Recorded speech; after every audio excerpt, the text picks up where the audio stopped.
Buonasera, benvenute alla Casa Italiana Zerilli Marimò di New York University.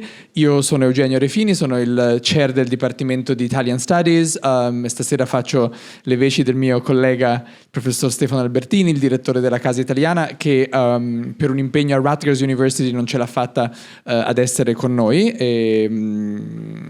In un certo senso mi spiace che Stefano non sia qua, ma mi fa molto piacere farne le veci stasera, soprattutto stasera perché è un'occasione molto speciale per noi, perché stiamo presentando un libro di una cara collega e amica, Sara Fruner, La Rossa Goletta.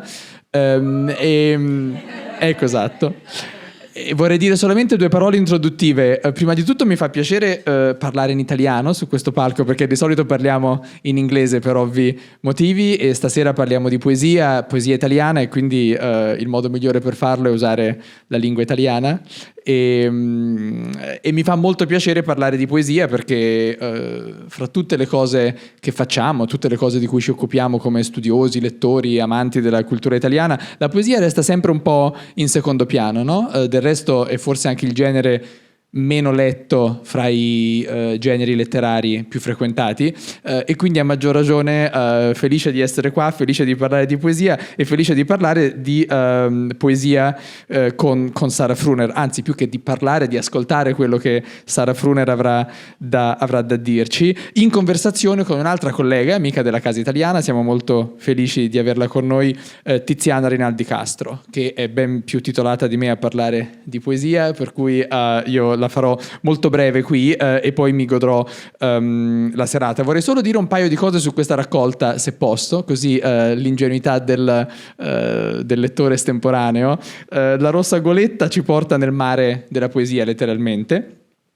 Io sono appassionato di mare, non tanto del mare da spiaggia, il mare estivo, però il mare fatto d'acqua, fatto di pesci, il mare che si vive dalla barca, il mare che si vede anche dall'aeroplano, per intenderci. Quello è un mare che mi appassiona molto, e in questo libro il mare è presente ovviamente fin dal titolo, un titolo metaforico, però si sente la presenza di questa metafora così ricca, così piena e così densa, quindi una goletta carica di poesia è questa raccolta di Sara Fruner, che ci propone una poesia tagliente, luminosa anche, e che veramente squarcia la materia che evoca. Questa secondo me è la caratteristica principale di molte delle poesie raccolte in questo libro. Ce n'è una in particolare, breve, che vorrei leggere prima di tutto, e poi so che ascolteremo altre poesie, però ce n'è una che mi colpisce, che penso possa essere anche così utilizzata come un punto di avvio, perché ha anche a che fare con un tema che è caro a me, ma so essere caro anche a Sara, ed è il tema della voce. E questa è una poesia intitolata Poesia e altro. Guardami, non ho terra, non ho pace, non ho nulla, solo voce. Una cosa devi sapere: mi afferri soltanto se mi lasci andare. Questa poesia è una poesia che a mio avviso illustra molto bene il tenore dell'intera raccolta. Adesso sentiremo poi più nello specifico cos'altro troviamo in questa raccolta oltre alla poesia, no? Poesia che già è molto e altro. Dunque, molto brevemente vi dico due parole su Sara e su Tiziana, su entrambe ci sarebbe molto da dire, perché sono due colleghe autrici estremamente produttive. Sara, che si è laureata in inglese e si è specializzata in traduzione letteraria, ha lavorato come traduttore, come consulente editoriale, come revisore di classici per Giunti, ma anche per altri editori. Ha pubblicato varie raccolte diversi, Bitter Bites from Sugar Hills, Lucciole, ha pubblicato anche romanzi, ha scritto poesie che sono state pubblicate in rivista, È interessata come studiosa alla letteratura postcoloniale di lingua inglese e anche come traduttrice, perché ha tradotto numerosi autori che appunto appartengono a questo ambito. Vive a New York dal 2017, è insegnante di italiano presso NYU, quindi è una collega del dipartimento, ma insegna anche al Fashion Institute of Technology. Scrive anche di altro e in altre forme, scrive di cinema, di arte, letteratura, con articoli su La Voce di New York, Cinematografie, Magazzino 23, Brick, ha collaborato come traduttrice e performer con la Magazzino Italian Art Foundation, con il CIMA, Center for Italian Modern Art, e queste sono solamente alcune delle highlights degli impegni di Sara Fruner come scrittrice, come intellettuale, e appunto molto di più si potrebbe dire, ma mi fermo qua. Tiziana Rinaldi Castro è secondo me la persona ideale per questa chiacchierata stasera. È una collega, come dicevo, nel senso che lei pure è docente di letteratura greca antica alla Montclair State University e di italiano.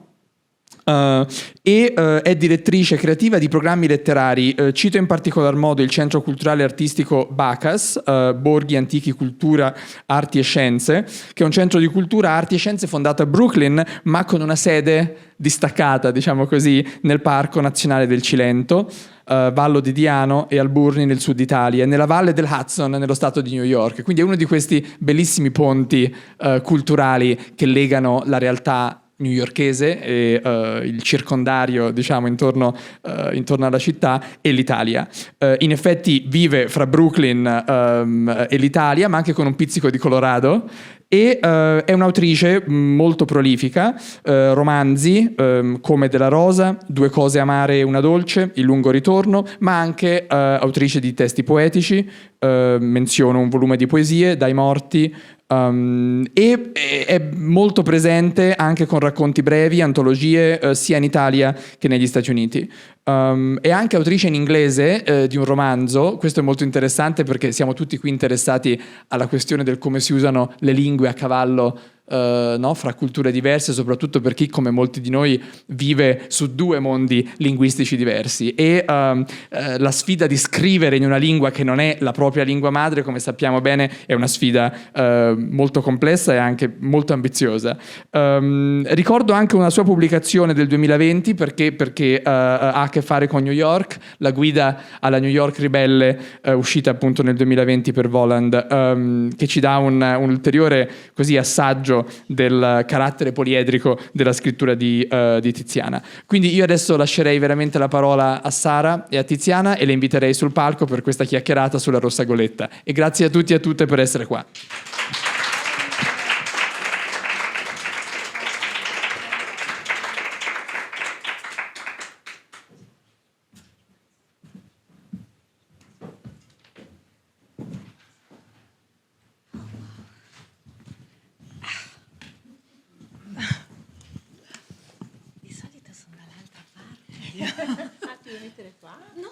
Sono di là di solito. Sono di là, pensavo che eri di qua, dicevo anche come mai?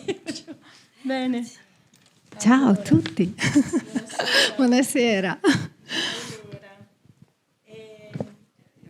come al solito 2000 cose. Va bene. Il cartello, mamma mia. Il microfono Sì. è importante, sì, no, è che mi serve di... Vabbè, ma tanto me lo ricordo.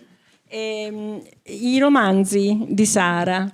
Il primo è bellissimo, tutti bellissimi, L'istante largo del 2020, e poi nel 2022 La notte del bene, e adesso il titolo non lo diciamo, a maggio, credo, uscirà il prossimo. Sì, e invece una correzione sul mio libro, perché è una cosa freschissima. Guida alla New York Ribelle è uscito adesso, a novembre del 24, forse lì c'era un errore di battitura, ed è una grande avventura che viviamo tutti insieme, questo fatto di aver pubblicato quasi tantissime amiche nello stesso momento, che è una cosa molto particolare. Sì, una rete di pubblicazioni. Sì, che sono uscite tutte più o meno nello stesso insieme, periodo. sì. Sì. Bene, e allora, detto questo, passiamo invece a questo che io ritengo un capolavoro. Tra l'altro dovete sapere che io questo libro lo sto leggendo da tanto tempo. Cos'è, 3 anni? Sì, 3 anni. Quindi forse neanche lei lo sa, però questo libro è diventato proprio parte del mio, come dire, insomma, proprio una parte di me, nel senso che lo leggo continuamente, perché ha, ed è questa la cosa importante, ha come dire, il carattere, la qualità che hanno gli haiku, ma soprattutto che hanno i libri di divinazione, che io è una cosa che faccio con Rumi, che adesso qui davanti a tutti confesso, faccio anche con questo libro qui, e cioè l'idea che tu, quando vuoi sapere una cosa oppure hai un desiderio, un bisogno o qualcosa, apri un libro a caso, una pagina a caso di un libro. Io lo faccio da quando ero ragazza con Rumi, c'è chi lo fa con la Bibbia, cioè ci sono queste cose succedono, io lo faccio anche con il tuo libro. Guarda, giusto per... E quindi lo cito moltissimo per questo motivo qui, e spesso la gente mi fa: non conosco questo filosofo, dico non è un filosofo, è una poetessa. Va bene. Allora io, siccome sì, da una parte mi piace parlare, però poi in queste occasioni mi emoziono, quindi me le sono scritte le cose scusate, non si dovrebbe fare, ma insomma, ok, sì. Allora, naturalmente sbaglio sempre la pagina, sono già alla domanda 5, che non è questa, adesso aspettate un secondo che ci arrivo. Dio santo. Va bene così, Tiziana. Non mi riguarda. No, va bene. Allora, dicevo questo, la Rossa Goletta, che è una straordinaria raccolta poetica, veramente lo è, no? E io quello che scrivo qui è questo, che è stato per me, che è al tempo stesso viaggio e rivelazione, e che si muove tra il mare e il cielo, e spiegheremo perché, naturalmente, infatti lo spiegheremo subito, no? Ti faccio parlare immediatamente. Sì. E quindi tra la concretezza della vita, che esiste in questo libro in tantissimi versi, no? Cioè proprio la concretezza del piccolo, no? Cioè di quello che gli indiani d'America chiamano il sud della ruota della medicina, che è necessario, per poi arrivare all'ineffabile, e delle volte anche nello stesso verso. Quindi ecco così. Allora, la prima cosa che ti chiedo è quella di raccontarci proprio il titolo e poi di leggere la poesia che lo rappresenta, perché nella scelta del titolo c'è il libro. Sì. Ecco, quindi esatto. Io ho accumulato delle poesie nel corso di un po' d'anni. E ho notato che tutte queste poesie erano in qualche modo collegate da un immaginario, non da un filo rosso, era proprio l'immaginario, era un paesaggio che le univa. E questo paesaggio era un paesaggio marino, anche celeste direi, ma soprattutto marino. E poi mi sono imbattuta, stavo facendo delle ricerche, Eugenio hai citato il mare e le barche, e stavo facendo delle ricerche sui tipi di barche e mi sono imbattuta, ho inciampato nella goletta. Allora, da poeta sei sedotto immediatamente dal suono delle parole, e goletta, se voi lo dite, già suona bene a dirlo, ti riempie la bocca, suona proprio bene. E ho cercato l'etimo di questa parola e si è schiuso un mondo, e lì ho trovato, mi mancava il veicolo per portare queste poesie, e il veicolo ha poi raccordato le poesie che già facevano parte, che già erano il cargo della goletta prima che esistesse la goletta. E ve lo leggo perché l'ho voluto proprio in epigrafe, ed è una citazione di un dizionario etimologico molto vecchio, credo che sia degli anni 50, e allora dice così. Allora, goletta, che è proprio, allora, è scritto piccolissimo, allora, mamma mia, poi c'è questa luce, che è pure nome della rondinella di mare, che ha canto lamentoso, e questo dal basso bretone guela, piangere, donde anche la forma Göland, uccello di mare della specie del grande gabbiano. E poi dal significato nave piccola e leggera, a due alberi. Allora, vedete, in questa piccola parola c'è un pesce, perché la rondinella di mare è un pesce, c'è un gabbiano e c'è il pianto e le lacrime. E quindi c'è praticamente il sostrato di tutte o tante delle poesie che io avevo messo da parte. E quindi per me è stata una rivelazione, ho detto ok, questo è il titolo, ed è rossa questa goletta. E l'aggettivo va prima del sostantivo. Me la faccio da sola la domanda. Perché va prima? No, non è per rubare. Ecco, no. Sai perché? Perché è una domanda che io mi farei. Dico, ma perché ti metti l'aggettivo prima del sostantivo?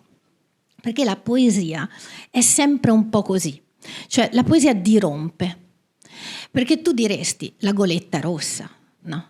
Naturalmente l'italiano l'aggettivo tendenzialmente è dopo, lo sappiamo, del sostantivo, ma no, mettendolo prima è come una dichiarazione di intenti, è come dire la poesia sono qui, è la poesia che lo dice, sono qui e dirompo, perché per come la concepisco io la poesia, ma non solo io, questo fa la poesia sempre, sabota e sabota le parole, anche l'ordine delle parole, e soprattutto ti propone visioni della realtà che sono completamente storte in alcuni casi, che sono imprevedibili. Poi parleremo, no? Dell'imprevedibilità e anche dello straordinario nell'ordinario, no? E quindi è per quello che si intitola La rossa goletta. Rossa perché ovviamente il rosso, ieri parlandone, l'ha intuito benissimo perché è rosso. Perché è il rosso, ovviamente è il rosso, può essere il rosso dell'amore, ma più che altro è il rosso della passione, come... cioè quasi passione di Cristo, è il rosso del dolore. Del dolore, del sanguinamento della vita. Esatto, esattamente, la vita che sanguina, no? Quindi è per quello che si intitola La rossa goletta. Sì. La leggi? La leggo. La rossa goletta. Era tutto nero il riparo in cui stavo. Era molto caldo il manto lontano. Ora è la rossa goletta che veste le mie ossa e di un mare antico che ho piena la testa. E un'altra che è legata a questa, secondo me, è questa, che ho deciso di mettere dietro, perché ancor più della prima è il mare antico, è partita la poesia dal mare antico. Parte da lì, perché è difficile sempre dire da dove arrivano le poesie, no? È difficile, però vi posso dire che per me parte tutto da una parola, è quella l'origine, e funziona un po', se devo immaginarla, no? Ho tante immagini che descrivono questo processo, ma un'immagine che mi piace tanto è quella della parola cellula. La cellula è come una cellula che attira le sostanze nutritive che sono le altre parole.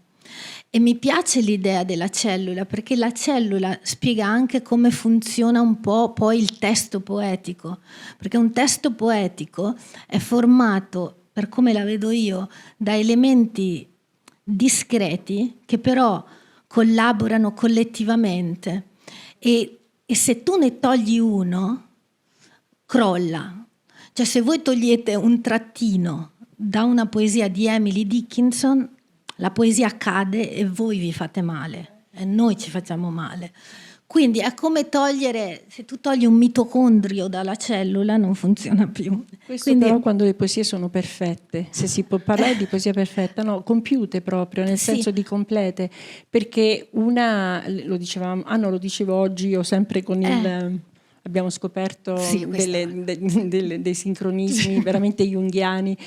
Parlando con questo mio amico oggi di lei e di quello che sarei venuta a fare, a un certo punto abbiamo parlato della poesia, di queste poesie lunghissime che non finiscono mai, che sono molto di nuova generazione, però poi c'è anche Leopardi, c'è anche Foscolo, non è che non ci sono, c'è Walt Whitman che è il grande, cioè, quindi nessuno, cioè, per carità, non si parla. Però è più facile scrivere tanto, perché invece cercare, come fai tu in una poesia brevissima, il senso compiuto di tutto è la poesia, e perciò Emily Dickinson. Quindi togliere una parola a un tuo verso, ai tuoi versi, significa farla affondare, non nel senso bello del termine, ma farla crollare. Si crolla proprio. Però invece togliere una parola alle poesie lunghe c'è tutto di guadagnato, sempre meno, perché uno vorrebbe che fossero il più possibile perfette. Però, e non lo sono. Sì, mi rendo conto anche che uno poi sperimenta, no? Io sperimento per esempio varie lunghezze, però fate conto che questa raccolta l'ho finita 2 anni e mezzo, 3 anni fa. Questi sono i tempi dell'editoria italiana, la pubblicazione passano 3 anni, no? Nel frattempo ho scritto altro. Certo. Quindi adesso la mia ricerca va ancora più verso la brevità, no? E parlavamo proprio prima, questa è veramente la fatalità incredibile. Io sto traducendo adesso una raccolta di haiku, che sono Japanese Death Poems, si chiamano. Sono degli haiku scritti da poeti haikuisti prima della morte, perché c'è questa tradizione in Giappone che un poeta di haiku lascia un haiku prima di morire. È una raccolta questa molto bella, è un testo per l'America è stato pubblicato nel 1986, è un testo iconico, è molto famoso e in Italia non è mai arrivato e quindi lo stiamo traducendo adesso. Io sto traducendo dall'inglese, quindi anche lì faccio la traduzione di una traduzione, quindi sono in uncharted territory in qualche modo, chiaro, no? Sì. Però ecco, tutto poi alla fine si allinea in maniera perfetta, direi, perché questo lavoro di traduzione è arrivato in un momento in cui io stessa stavo lavorando a questa nuova raccolta a cui sto lavorando, in cui quello che ho cominciato a fare qui, là, è in versione più potenziata, diciamo, ed è, se posso dire, è uno spin-off da Francobollo. Ah, ecco, ecco si parlava di Francobollo. Sì. Si parlava di Francobollo in diverse, come dire, circostanze. Sì. Parla di questa perché poi dopo ti rinterrogo su Francobollo. Ma ce ne sono altre di brevi. Sì, però quella particolarmente ha senso, sì, infatti. E si intitola Francobollo perché quando l'ho scritta, se voi la vedete, è un francobollo. Cioè la grandezza è questa.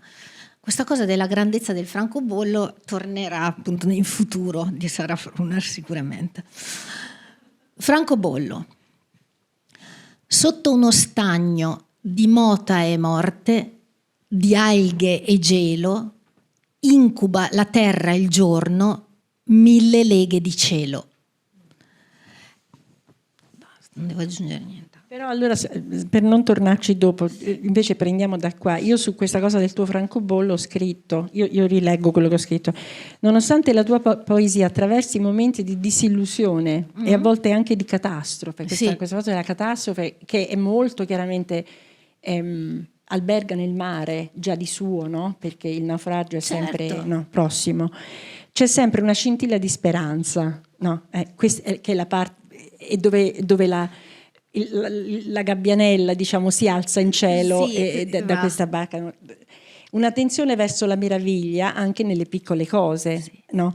E mi piacerebbe leggere Francobollo, una poesia così, perché, e allora la domanda che ponevo io poi dopo era questo: la speranza nella tua poesia è un atto di resistenza oppure è una forma di incanto? Perché c'è anche quello, possibilmente, no?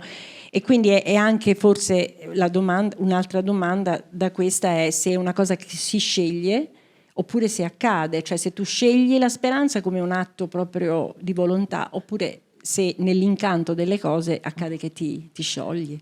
Direi che più è una scelta, però quello che faccio io è lasciarmi stupefare molto dalla realtà. E in questo la realtà, se voi la guardate con un occhio, tra virgolette, normale, può essere molto piatta o, mi viene in inglese, uneventful, è un bellissimo aggettivo intraducibile in italiano, cioè senza, come dire, blanda, no? Però senza sorpresa. Il bello di avere uno sguardo alternativo alla realtà e di combinarlo a una parola, perché è la combinazione, è l'associazione di un punto di vista altro, non convenzionale, obliquo, e perché quello non basta, e la parola. È la parola il vero strumento che scardina la realtà di cemento e atomi, ok? Perché la realtà altrimenti è quella. Con la parola e tutto quello che poi comporta la parola, perché la parola porta la musica, per esempio, no? Che è un elemento per me fondamentale. E quindi, ecco, ci deve essere questa combinazione, però è ovvio che io mi intenziono, ecco, per utilizzare un verbo non bellissimo, però mi intenziono verso un certo tipo di esperienza. Non mi interesserebbe, mi annoierebbe terribilmente parlare della uneventfulness della poesia, della realtà. Credo invece che la realtà possa essere investigata e scoperta. Quindi, e c'è una poesia su questo che è ogni oggetto è un'avventura, che secondo me proprio spiega in termini poetici questo processo. E però qui allora c'è sempre proprio questa cosa che dicevamo, che avevo lasciato per la fine, ma che si può dire adesso, cioè che quindi la poesia ha il potere di trasformare e trasformarci, però la trasformazione di noi che leggiamo la poesia, che usufruiamo della poesia, è perché la poesia trasforma. Sì. E quindi nel suo poter trasformare una realtà anche uneventful, trasforma noi di rimando. Assolutamente, io penso, e non solo io, Dylan Thomas, che è un poeta, è uno dei miei maestri, e poi magari ne parliamo anche degli altri, diceva proprio questa cosa, diceva: se voi portate nel mondo, mettete nel mondo una buona poesia, il mondo non è più lo stesso. Io penso veramente che sia così, quindi è trasformativa proprio in questo senso, arricchente in questo senso, inquietante in questo senso, perché ecco, anche questo dobbiamo dire, si ha molto spesso l'idea che, e questa è veramente secondo me anche una semplificazione della poesia, la poesia non è soltanto cose belle o lo stupore, sì, è anche quello, ma è anche andare a sondare quello che è l'abisso che ci circonda, che abbiamo dentro, che ci avvicina e ci allontana. E la poesia dice anche questo, e verso quella direzione vado sempre, cioè devo avere entrambe le esperienze, non è soltanto la meraviglia. La meraviglia. Voi pensereste che lei si è letti i miei appunti, perché io avevo proprio la domanda apposta fatta su questa cosa qua, invece. E allora, guarda, ce l'ho in due possibilità, questa cosa della profondità e dell'ascesa. Sì. Perché sempre sulla questione della rossa goletta, quando io ho letto lì, no, forse mi era mancata la questione del pesce che ha le ali talmente grandi, sì, che sembra una rondine di mare, perché, sì, però è un pesce, quindi sta nell'acqua. Però io ti ricordi la canzone che ho mandato domenica quando è stato, no? Cioè, che praticamente che sono per metà calabrese, e c'è questa canzone bellissima che ha una, come dire, una radice, un'origine, insomma, molto misteriosa, non si capisce bene da dove sia venuta. Alcuni la fanno risalire proprio a una persona, però potrebbe essere anche parte di una tradizione popolare, come per esempio le tarantelle, no? E questa qui si chiama, forse alcuni di voi la conoscono, si chiama Tu rinnina chi vai, che è questa poesia bellissima che parla di questa rinnina, che è una rondinella, no? E non è una gabbianella, è una rondinella. Per cui io leggendo lì Rondinella di mare e mi sono confuso, ho detto ma è la rinnina, invece no, la rondinella di mare è il pesce, però poi c'è la gabbianella. E c'è il gabbiano. E c'è il gabbiano. E quindi questa rinnina nella canzone porta il messaggio, no? Da un'amata che è lontana su una sponda all'altra, in realtà la cosa è che lei è probabilmente in Calabria e l'altro sta a Napoli, quindi lontanissimo nell'Ottocento, insomma sicuramente non era facile coprire le distanze. E la canzone dice: tu che vai, porta questo messaggio al mio amato, ma dice anche un'altra cosa che è molto bella, che non so perché la menziono, perché mi ricorda molto i tuoi versi, cioè che dice: però quando arrivi lì non è facile che lui ti senta, perché si è addormentato sotto un albero. Allora tu lo devi svegliare, no? Lo devi svegliare e lui ti darà tu gli darai questo fazzoletto che abbiamo fatto stirare in un altro posto ancora, cioè quindi questa cosa che non finisce mai, un po' come la fiera dell'Est, però che praticamente vuole ricondurre l'amata all'amato senza cancellare la distanza, perché non è possibile, però c'è questa rondinella che lo fa, questa rinnina dolcissima che porta il messaggio. E infatti dice: tu rinnina che vai per maru o i rondinelli, e che è stupenda, la canzone è molto chiaramente, poi non cambia, no? Perché è una sorta di ninna nanna, quindi se cambiasse poi il bambino non si addormenta. Quindi deve rimanere come una nenia, no? Quindi anche la questione del canto lamentoso. E questa cosa mi ha commosso, perché ho pensato: ma allora la goletta anche come imbarcazione è un ponte tra queste due realtà, cioè quella della rondinella di mare, che è un pesce che si inabissa nel profondo, e il gabbiano che invece si alza in cielo e che, potendo, porta un messaggio dall'altro lato, no? E ho pensato: ma è questo? Non lo so se è così, però... Tutto, cioè, va benissimo, cioè, l'accetto, è un'immagine bellissima, perché è un ponte naturale tra dimensioni opposte, ma opposte solo nominalmente opposte del volo e dell'abisso, no? Ma è anche quel movimento che ingenera la poesia, perché la poesia, per come la vedo io, parte dal materico, e io la vedo molto terranea la poesia, e però tende sempre all'alto. Però quello che secondo me è sempre un po' un fraintendimento, o magari io sono circondata da persone che mi fanno notare questa cosa, che si pensa sempre che la poesia sia solo sublimazione o solo la seconda parte del cammino, no? Invece no, e questo mi preme dirlo, cioè la poesia per me è molto causale, sboccia dalle cose, sboccia dalla realtà, è sporca la poesia, è di terra, no? E mi piace molto che in inglese dirt, no, terra è sporco, no? Perché viene da lì. Quindi di solito invece c'è molto un'idea della poesia sublime, edulcorea, non so, sì, eterea. Invece no, la poesia è proprio che viene dalla realtà, no? E poi sì, certamente ha questo movimento, ma non dobbiamo mai scordarci da dove origina. Questo per me è molto importante. E in questo, figurati, Walt Whitman viene tutto, no? Cioè Ma proprio certo. nella sua maniera di raccogliere proprio letteralmente Certo. la polvere per strada e di farla diventare... Sì.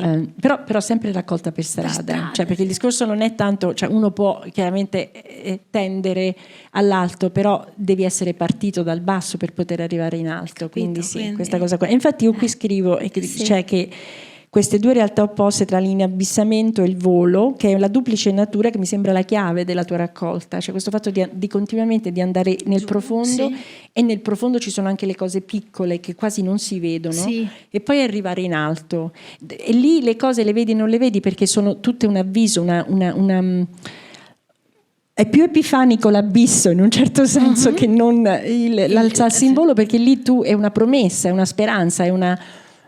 non sai ancora, è come dire, è il peridire il domani, non sai quello che verrà quando ti Certo. alzi in volo, però quando ti inabissi vedi le cose, no? Anche sul fondo del mare, come Sì. per dire il naufragio, che cosa porta sul fondo del mare e tu come lo raccogli e come lo porti su, che mi sembra parte di questo viaggio, Sì. che è, no?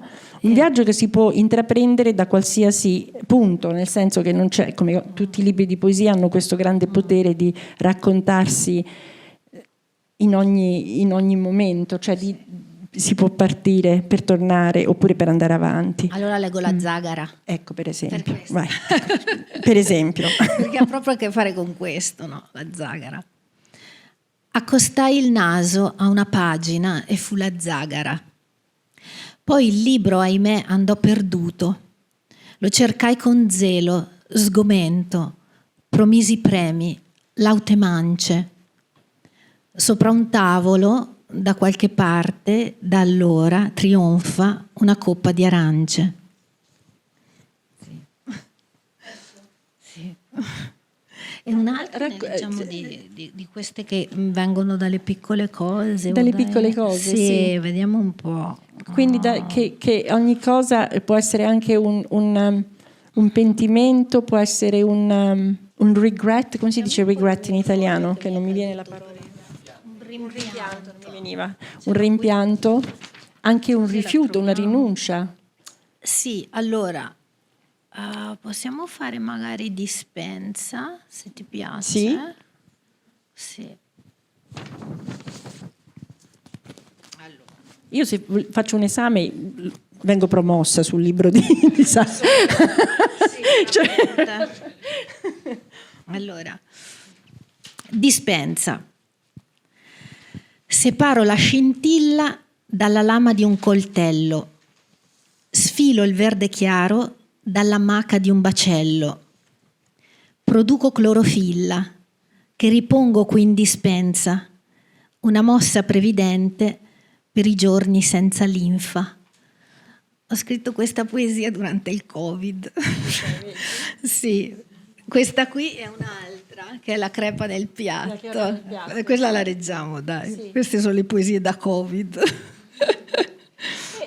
E c'è da dire che il Covid è proprio il momento in cui noi abbiamo raggiunto il vero sud che è il rosso, nella ruota della medicina. Scusate, vengono fuori le mie nozioni di antropologia, così.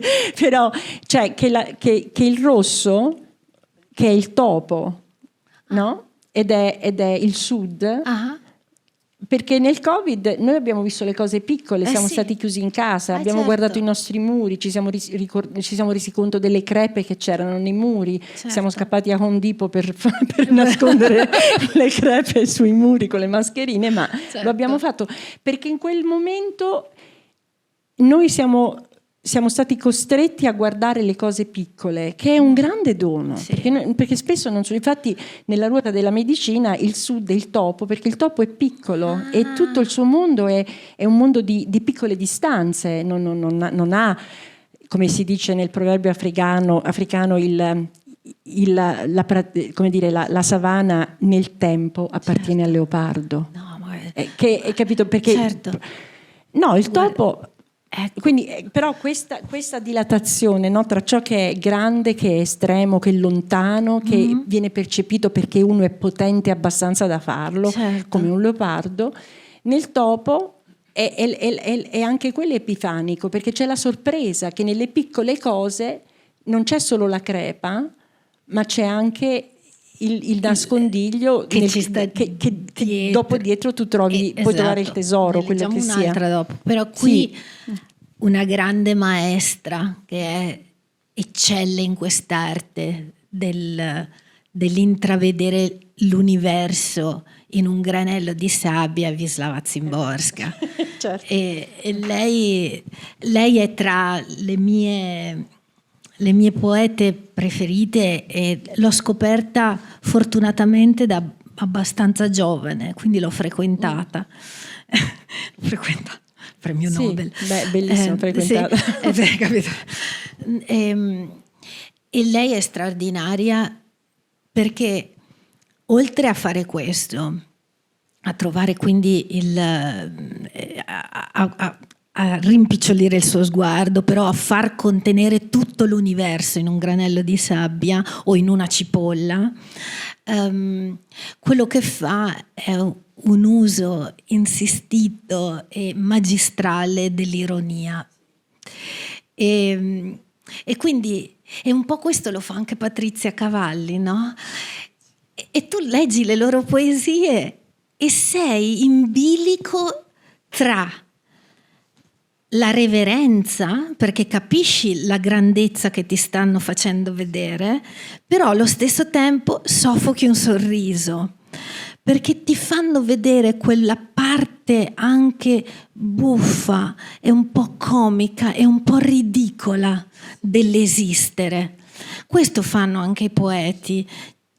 Ti prendono un pochino in giro. Mariangela Gualtieri. Ecco, Mariangela Gualtieri per esempio, è straordinaria in questo. Quindi ecco, lei mi ha insegnato questo. Sono andata a bottega da lei. Sì, allora la crepa nel piatto. Hai visto? C'è una crepa sotto il giardino della minestra. Spunta lassù, in cima alla fondina, accanto alla finestra. Adesso scricchiola la tua sedia sotto le ossa. L'agenda è cucciola. Non può accogliere il mese di maggio, la mole primaverile, le dahlie oscene, l'avvento del miele.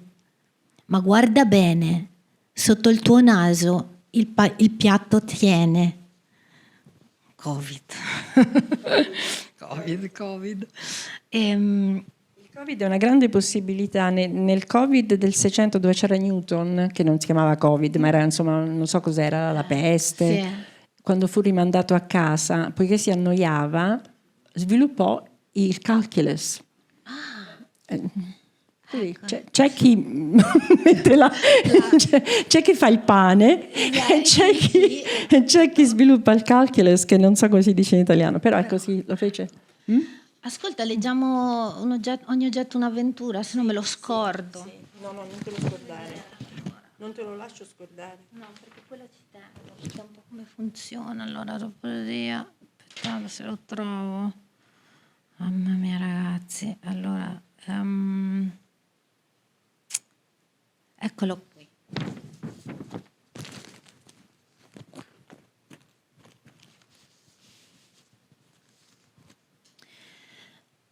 Ogni oggetto un'avventura.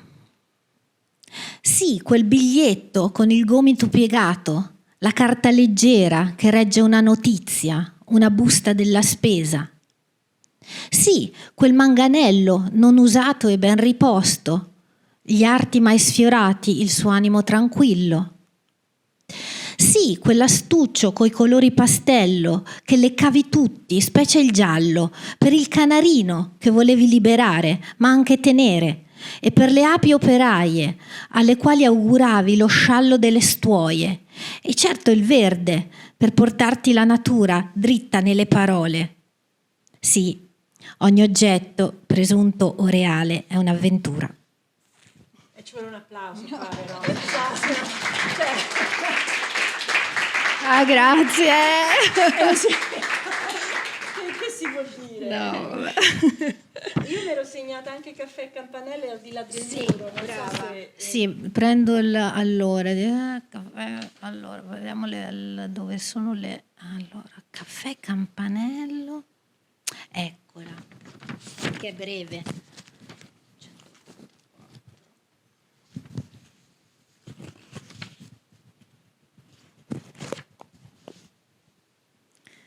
Caffè e campanello. Certi giorni nascono con la morte nel caffè, poi un campanello spinge la vita sul ciglio del lavello.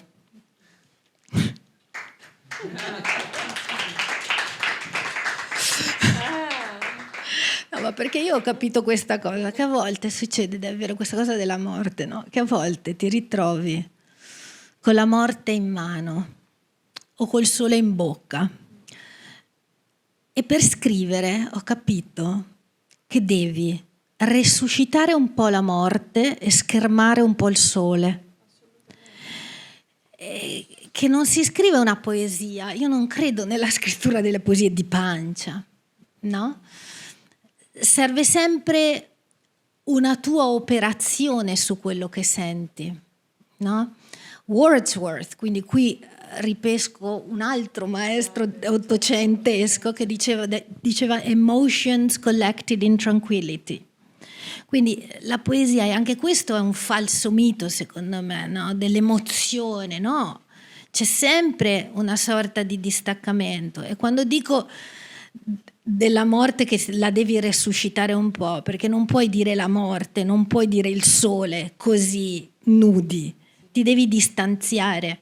E un altro da cui ho imparato tanto è T.S. Eliot, che diceva questa cosa: la poesia è fuga dalle emozioni, non sono emozioni, è fuga dalle emozioni, non è espressione della personalità, è fuga dall'espressione della personalità, ma per fuggire dalle emozioni e dalla personalità devi avere emozioni e personalità. Non è che sto citando, ecco, quindi ho imparato bene da loro. In realtà, ritornando al discorso di prima che facevamo sulla lunghezza estrema di certe poesie, che uno si addormenta prima che siano finite, ma c'è stata anche una letteratura importante come quella della Beat Generation, per esempio, che nessuno non vogliamo togliere il valore a quello che ha significato, certo. no? Proprio la significanza proprio del movimento, no? di che cosa si può dire speronato, cioè che ha fatto venire avanti. Però poi leggendo, cioè quando poi tu leggi le poesie, ti accorgi che poche reggono come dire, il discernimento, la misura, cioè il giudizio, no? Anche diciamo dei posteri, certo. Laddove invece l'Infinito di Leopardi, se gli togli una parola, crolla proprio il balcone dell'ostello paterno, esatto. Cioè, quindi non puoi proprio farlo, no? Cioè, non ce n'è un altro. Ecco, allora questa cosa che dici del separarsi, no? Che è quasi chirurgica questa cosa, cioè io mi separo dalla parte di me che sente, crea poi la misura e come dire the restrain, questa parola bellissima che bellissimo, sembra terribile, ma invece non lo è, cioè quella è la misura, del contenimento, il limite, cioè del contenersi, ma non perché ti contieni perché ti vuoi reprimere, no, perché reprimere è una cosa e contenere è un'altra, e allora bisogna contenersi. Giustissimo. E sai come lo fai questo?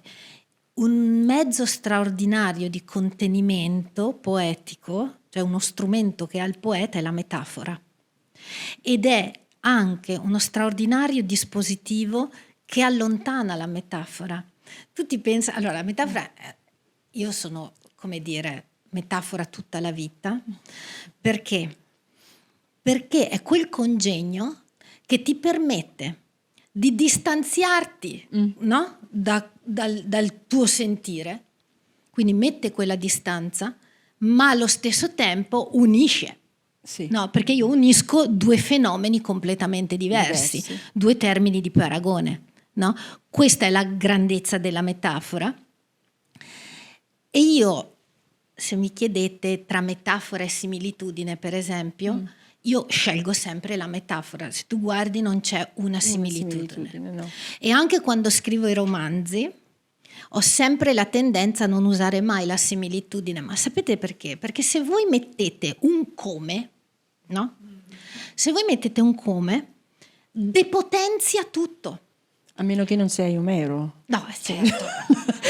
No, certo. No, certamente. No. Però siccome l'ha fatto già lui, no, possiamo certo. non farlo più per il resto dell'eternità. Ci sono perché... straordinari, grandissimi poeti. Beh, Ungaretti e l'ermetismo sono i padri della similitudine, no? Si sta come d'autunno sugli alberi e le foglie, no? Giusto. Però personalmente, per come intendo io la metafora è in questa distanza che io metto, no? Tra il mio sentire e un oggetto, e un fenomeno. E poi il lettore deve fare quel tragitto lì, giusto? Lo devi fare. Se io ti metto il come, è come se invece di farti, tu che lo sai che hai attraversato New York in lungo e largo a piedi, prendessi la macchina. È la stessa cosa. Perché se invece la fai a piedi, quella strada lì, no? Se invece vai in questo tragitto, che è vero che la metafora magari è un po' più faticosa da capire, no? Occorre un attimo più di attenzione, però la potenza, per quello che dicevo, come depotenzia la similitudine, la metafora è uno strumento potentissimo, e io non rinuncerei mai a utilizzarlo. E poi è una cosa che mi riesce proprio, I am wired that way. Cioè sono sono programmata con la metafora e non con la similitudine. Sì, questo ho capito. Benissimo. Allora, qui invece io avevo un'altra cosa. Sì. Leggere un'altra cosa? No, allora avevamo Caffè Campanello, l'abbiamo Di là letta. del muro. Ah, brava, sì. Allora, sì, questo è giusto.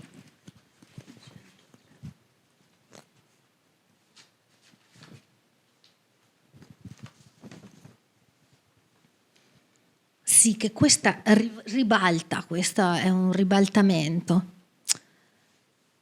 Comincia catastrofe, però poi dopo. Al di là del muro. Arrivai a un piccolo foro, dentro un grosso muro. Ho fallito tutto, spifferrai nel pertugio. Amori storti, amici andati, tentativi morti, prima ancora d'esser nati. Non posso saperlo, ma indovino. La mia voce è gerla, piena di cibo, e dall'altra parte cresce un bambino. Ecco che la voce ritorna. Sì. Grazie. Allora, io qua dico a un certo punto, questa cosa, abbiamo appena adesso parlato del radicamento nel quotidiano, sì. Perché il radicamento nel quotidiano permette lo stupore, no? Sì. E quindi uno poi lo attraversa, come dici tu anche, via mezza forma, no? Sì. Attraverso cacofonia, vabbè. E poi io qua dico, spesso scivola nel metafisico, mi sono sentita male, ho detto scivolare nel metafisico. No, è bellissimo Però l'idea è che il metafisico è sempre in alto, ma invece no, tu ci puoi anche scivolare dentro, come in discesa. No, ma prendi i quadri, prendi il metafisico, prendi i quadri di De Chirico, più piazze, statue, più fisico di così non si può.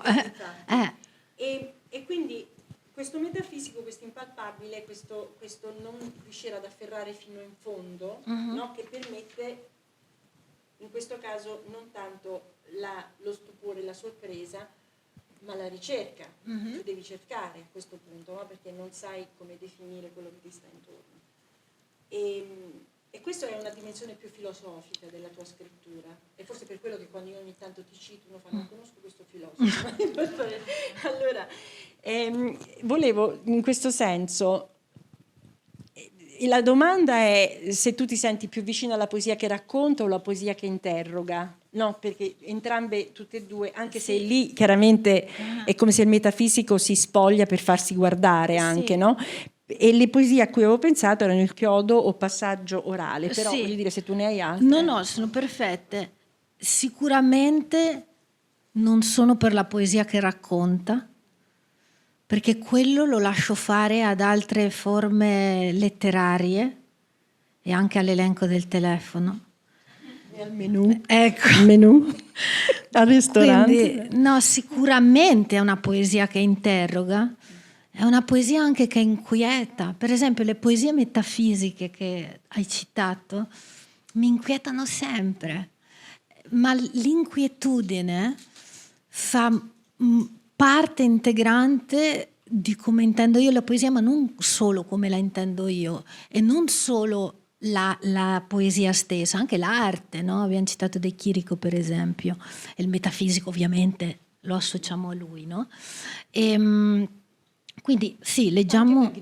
E anche Magritte, sì, per esempio, perché tu ti ritrovi davanti a questi scenari che ti mozzano il fiato, no? E che non sai come interpretare lì per lì, però poi se li dici, no? Se li dici attraverso il canale poetico, forse arrivi da qualche parte.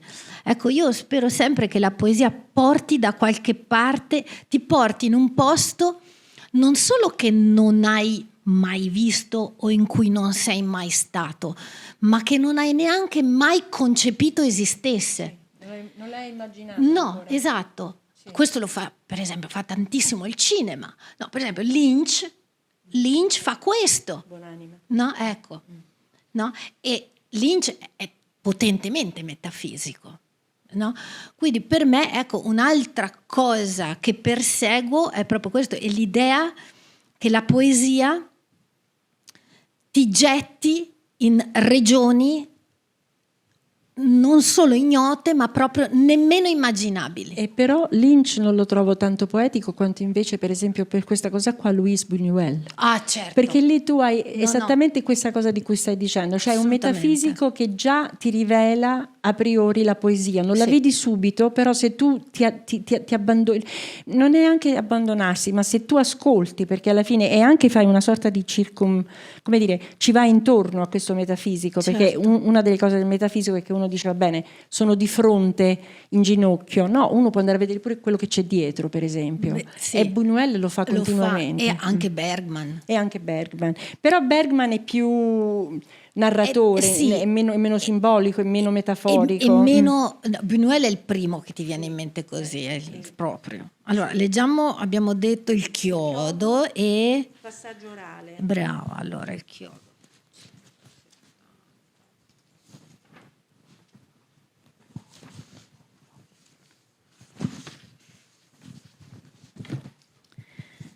Il chiodo. Appendo a un chiodo questo piccolo giorno, lo lascio sospeso, una grinza di calza in attesa di un dono. E l'altra era cosa avevo detto? paesaggio orale. Scusami, paesaggio orale, sì. Qui torna al mare. Questo mare.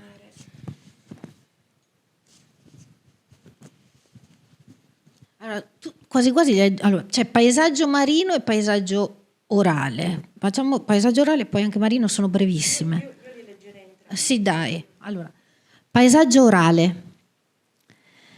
Nel sorriso nero sgargia volgare, vitale, un dente d'oro. Ecco. E questa è appunto paesaggio marino. Il remo sfasciato, la chiglia fallata, lavora l'usura, salta la rotta, l'amaro ingoiato, il mare s'ingulta. Che altro? La meridiana. La meridiana è molto metafisica. Sono tutte brevi queste metafisiche, perché le immagino come dei lampi, Cioè sono veramente un lampo che devo in qualche modo catturare. Una cometa. Sì, veramente. La meridiana.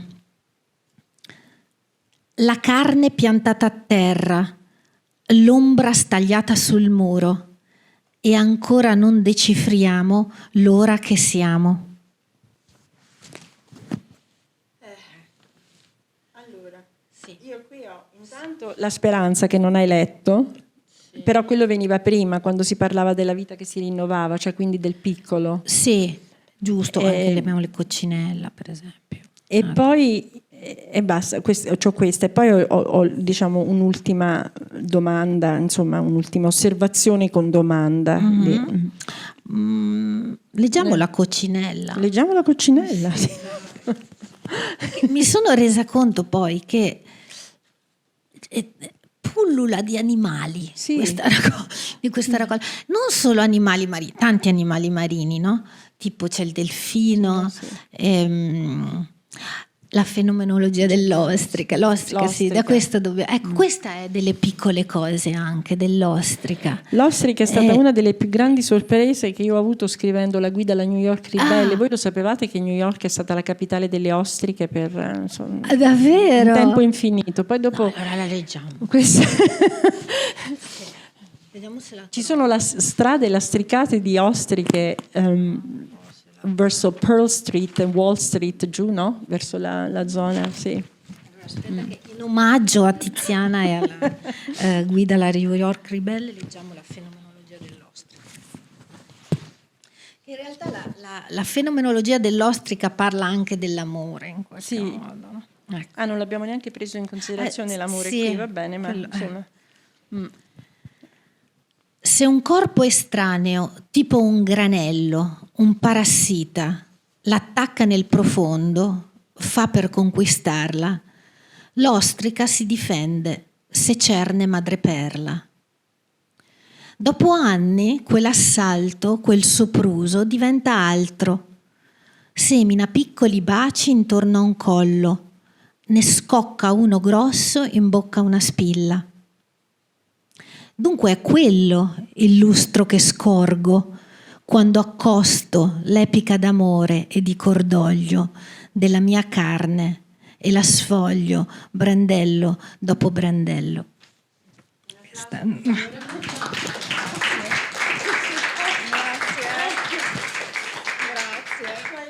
Qui ho scritto una cosa che adesso non so se segue quello che abbiamo detto, però...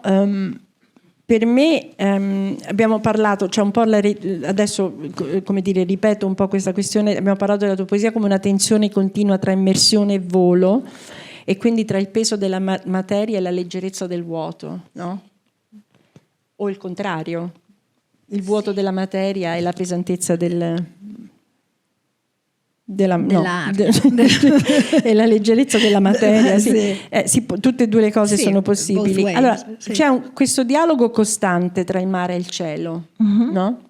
Sì. Quindi, però ecco, questo io vi dico, il mare come spazio di profondità, di conoscenza, ma anche di pericolo e di iniziazione, che sono due cose che in genere io metto sempre vicine, perché quando tu vai verso l'iniziazione ti senti sempre in pericolo perché devi passare una soglia, naturalmente, certo. No?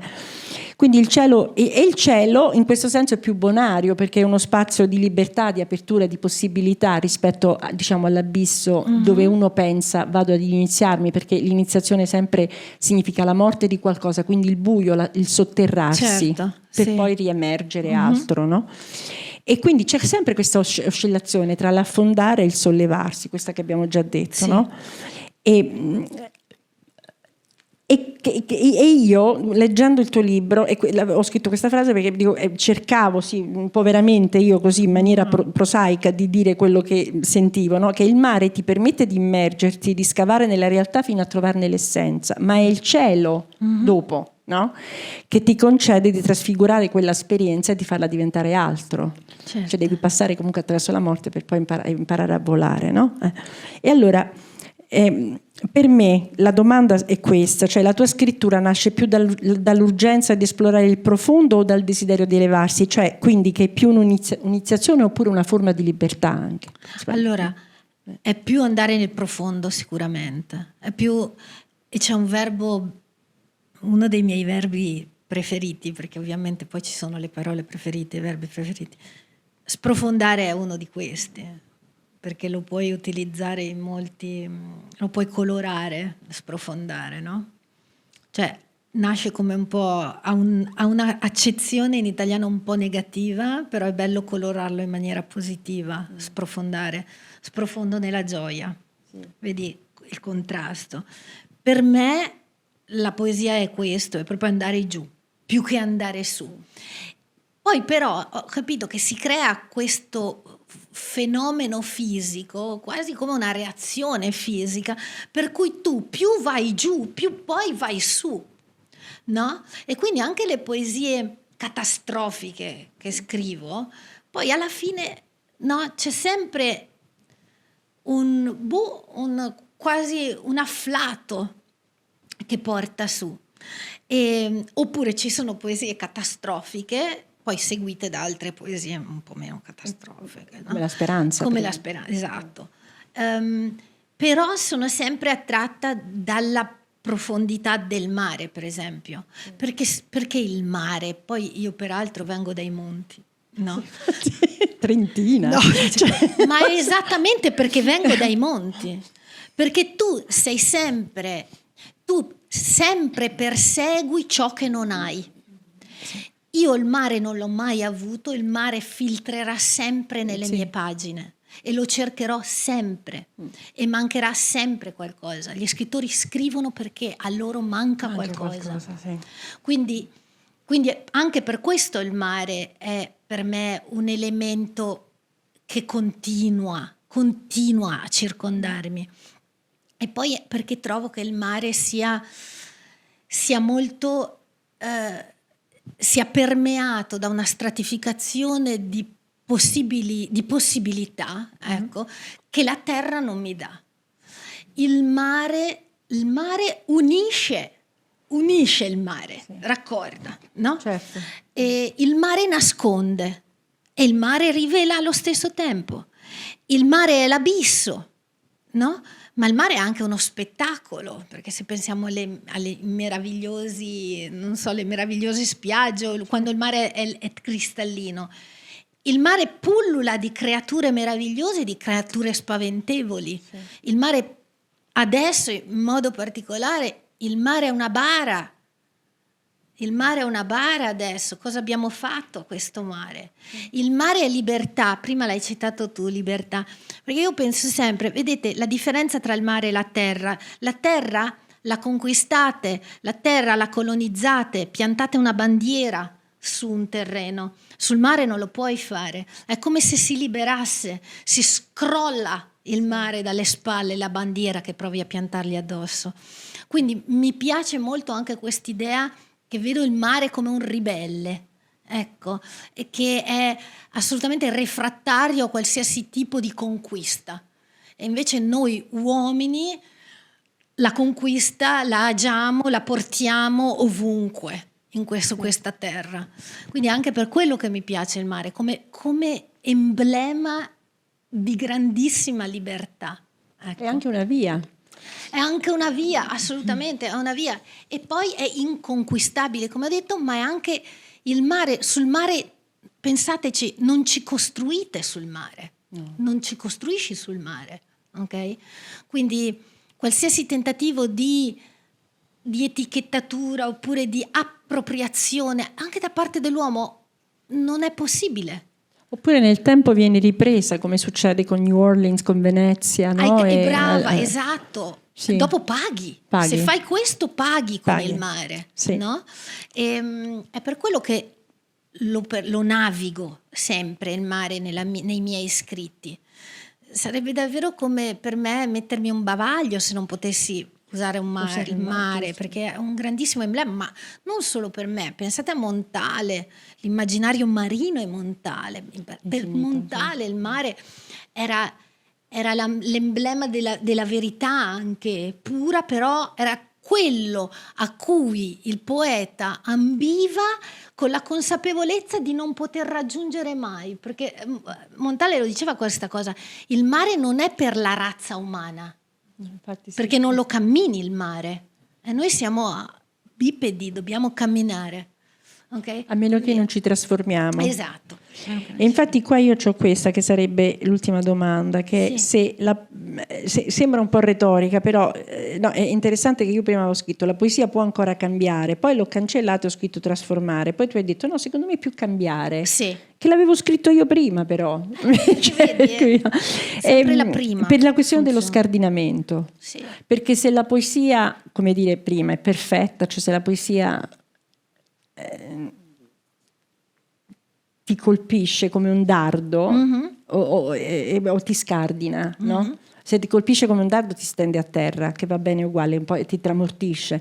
Però a me piace proprio l'idea dello scardinamento, che, che non è negativo naturalmente, No. uno scardinamento, se vuoi, anche delle nostre difese, no? Di chi siamo e tutto quanto. Questa era la domanda, cioè tu che cosa... Sì, come dicevo prima, per me la poesia è tellurica. No, è tellurica, cioè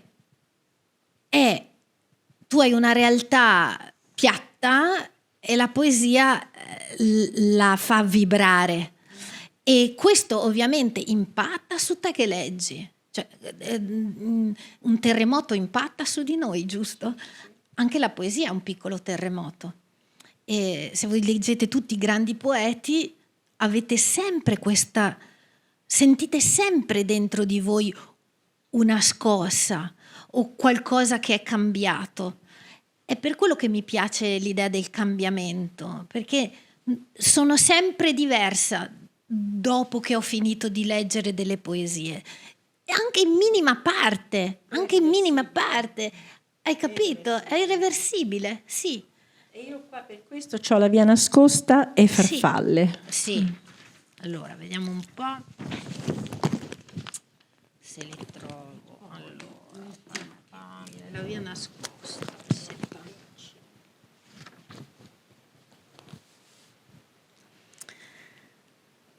È che questo per me in metafora è anche un po' come funziona lo scrivere poesia.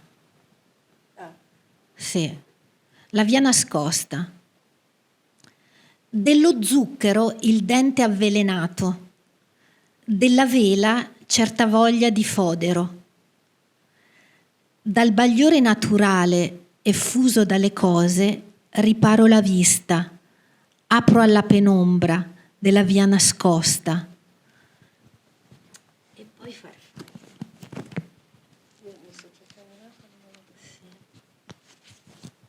questa è un po' più lunga. Farfalle. Ho rifuggito per secoli i molli tentacoli dell'approssimazione, riordinando tutto il tempo i cassetti della precisione. Oggi in questa casa le calze vivono separate, le lancette riposano nel portaposate, lontano dalle ore, e dalle poche tende ho ricavato tante vele.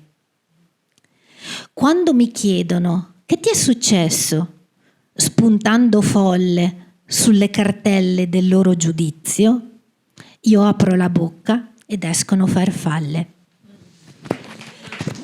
Grazie. Grazie.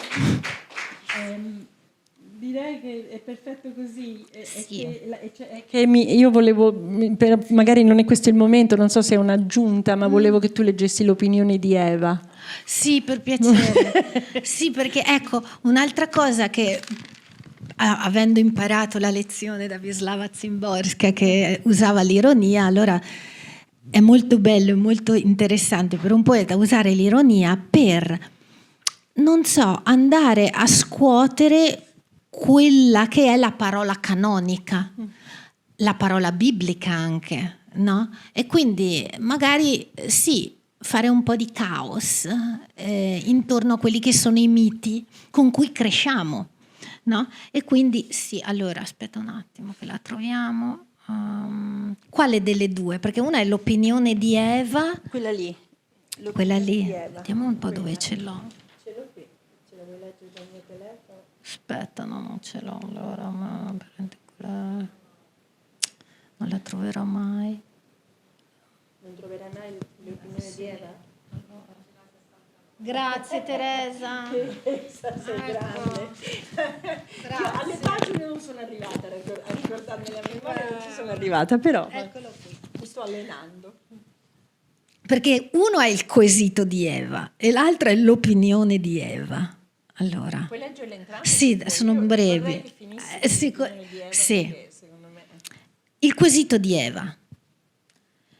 E se ignorassi quel bianco che davanti mi fissa e quel nero che da dietro lo incalza, se cucinassi un terzo colore con rumori amici, fruttato sapore, potrei davvero sperare che si apra una scappatoia tra l'inferno e questa noia? Sì. Sei una birbante. Sì, su questa sì. Oh. Allora, e sull'opinione di Eva vediamo un po'. Nonostante i pamphlet e la vergogna mediatica, resto dell'opinione che certi gesti, una mano che slaccia un bottone, un genio che osanna un quanto, non siano aberrazione. L'unica pecca del desiderio è che muore di parto. Bravissima. Grazie a voi. Io non so dove dovevamo arrivare, ma se ci sono domande, avrei dovuto chiederlo prima, ma se ci sono domande dal pubblico, qualcuno deve venire. Ah, ecco, una personcina con il microfono, una personcina molto alta con il microfono.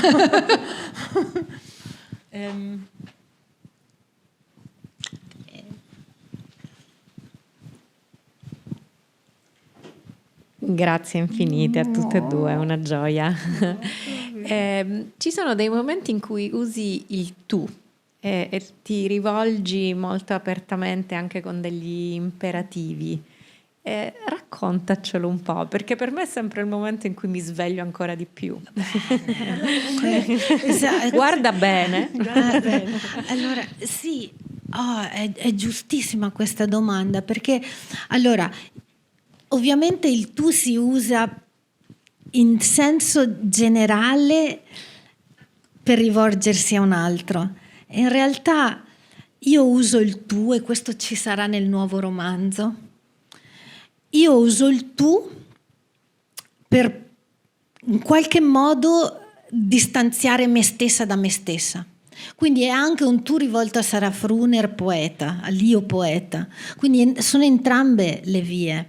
Ma mi piace usare un po' tutte le persone. E ho notato che quando, per esempio, ci sono delle poesie che parlano dell'umanità e che sono critiche nei confronti dell'uomo e di quello che stiamo facendo adesso al mondo, e uso noi, no? Perché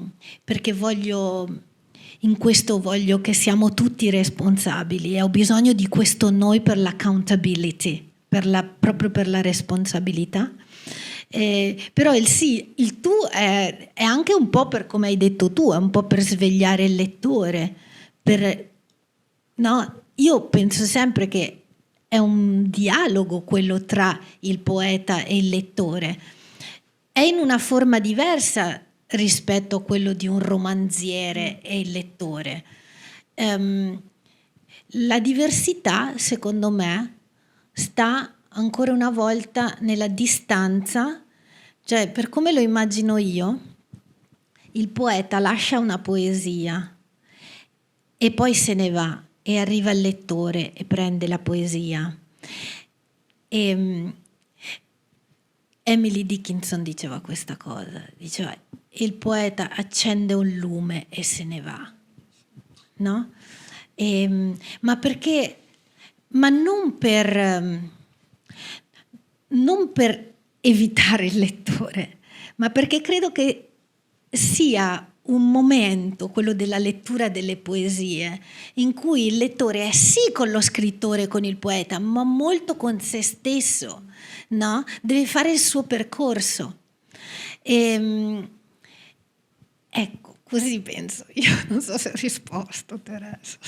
Okay. Un'altra domanda? Ecco lì. Sante. Beh, in mezzo alle tante bellissime parole, me ne sono rimaste alcune in particolare dal paesaggio marino e mi sono domandato, ma lei su questa barca desolata è sopra o la sta guardando dalla riva? E poi mi sono detto, volutamente magari è lasciato all'indefinito. Cosa mi dici?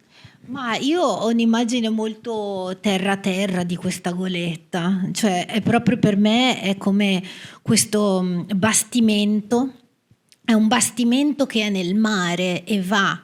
E adesso, cioè l'idea anche solo che sia in forma di libro e che le golette vadano fuori nel mondo e che non abbiano più niente a che fare con me, mi lascia tranquilla. Ecco, io sono una, no, che non vedo l'ora che un libro sia pubblicato perché diventa altro da me.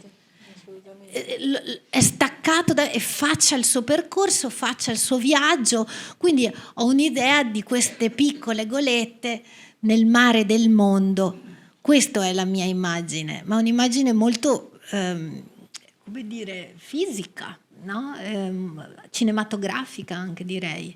Però questa goletta che va nel mare è un po' come la luce che accende il lume che accende Emily Dickinson. Sì. Tu comunque mandi una goletta esatto. nel mare. Sì, esatto. E speri che tanti passeggeri salgano a bordo a un certo punto, no?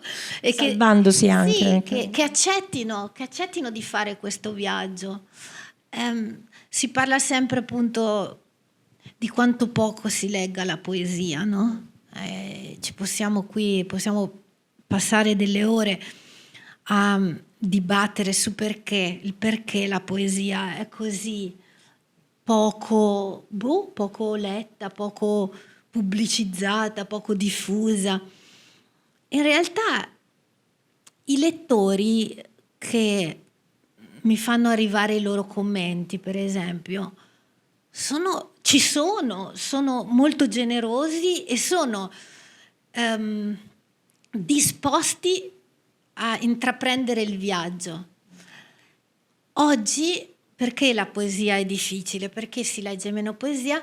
Perché siamo meno disposti a intraprendere il viaggio, perché tutto si è un po' abbassato il livello dei prodotti, no? Che leggiamo, dei film che vediamo, e quindi si abbassa un po' tutto. La poesia invece, che parla una lingua, no? Molto diversa, anche più complessa, più stratificata, richiede un investimento, no? Quindi secondo me il primo modo per riportare i lettori alla poesia è ricominciare a formare lettori, no? Forti, passetto dopo passetto. Però non sono disfattista, no, perché la poesia ce l'ha fatta fino adesso. Ha navigato per mantenere il linguaggio marino, ha navigato per tutti questi secoli, è arrivata in questo secolo che è il più miserabile da questo punto di vista, il più veramente è miserando questo secolo qua, no? Perché siamo davanti a una grande mediocrità, no? Però ce la fa con i pochi scaffali che ha nelle librerie. Diventa la speranza in realtà proprio, sì. come si diceva, no? Cioè che, sì. E anche una cosa che io apprezzo molto della poesia è che, cioè, se ne infischia la poesia, per esempio, del danaro.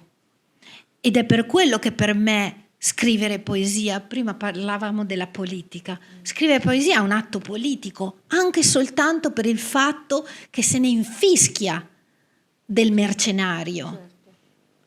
Ed esiste ancora, quindi sì, andrà avanti ancora.